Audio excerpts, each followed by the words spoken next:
Welcome to Asian English News Bulletin. This is Nokshita Basum with our top stories of the day. Visiting U.S. Assistant Secretary Donald Liu today said a tremendous progress has been made in reducing extrajudicial killings by RAB in Bangladesh.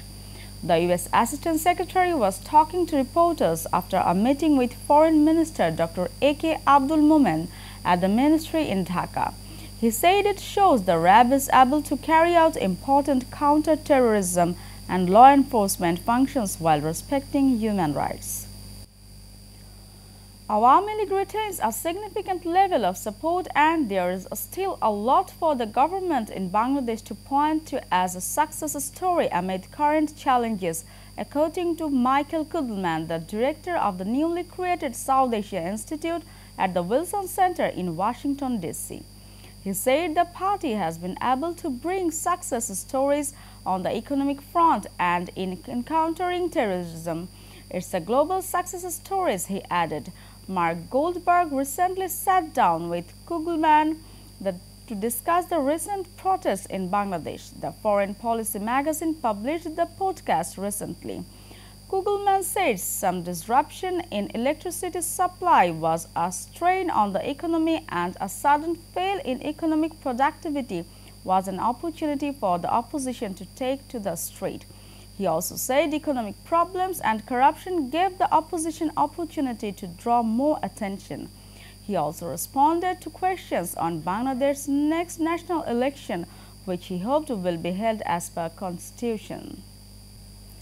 The first phase of the three-day Bishu Istema ended on the banks of the Turag in Tongi on Sunday through the Akhiri Munajat. This final prayer, lasting 27 minutes, began from 9:58 am to 10:25 am and was led by Maulana Zubair Hassan, member and top leader of Tabligh Jamaat. To participate in the last prayer, people flocked to the bank of the Turag River in Tongi from Saturday night. Around 9 am on Sunday, the area around Istema ground filled with people. Ignoring the cold, dust and sand, the Muslims rushed to the ground on foot, leaving buses, trucks, microbuses, cars, taxis and other vehicles at distance of 5 to 6 kilometers.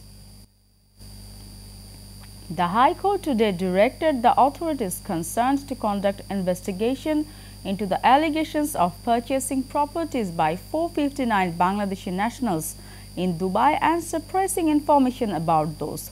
The Anti-Corruption Commission, Bangladesh Financial Intelligence Unit and Criminal Investigation Department of Police have been directed to conduct the inquiry and to submit the progress reports to the High Court in 30 days.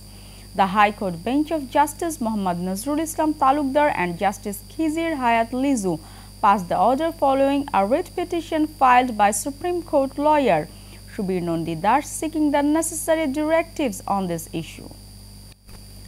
Now news from abroad. At least 40 people were killed on Sunday when an aircraft of domestic carrier Yeti Airlines crashed in Pokhara in Nepal, a Nepal Aviation Authority official said.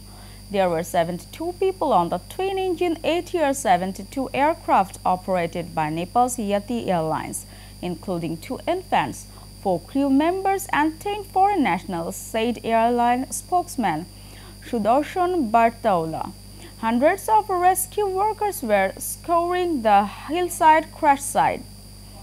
The plane was 15 years old, according to the flight tracking website Flight Radar 24.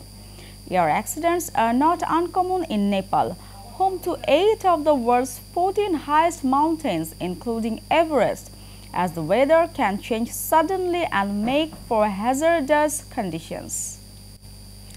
Ukraine said Russia had unleashed a fresh barrage of missiles Saturday, killing at least 14 people as Britain became the first Western country to offer it the heavy tanks it has long been seeking.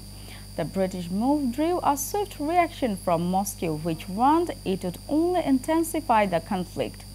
Ukraine also insisted Saturday that the fighting in Solidar was continuing, a day after Russia's claim that it had captured the ravaged eastern town following the long battle.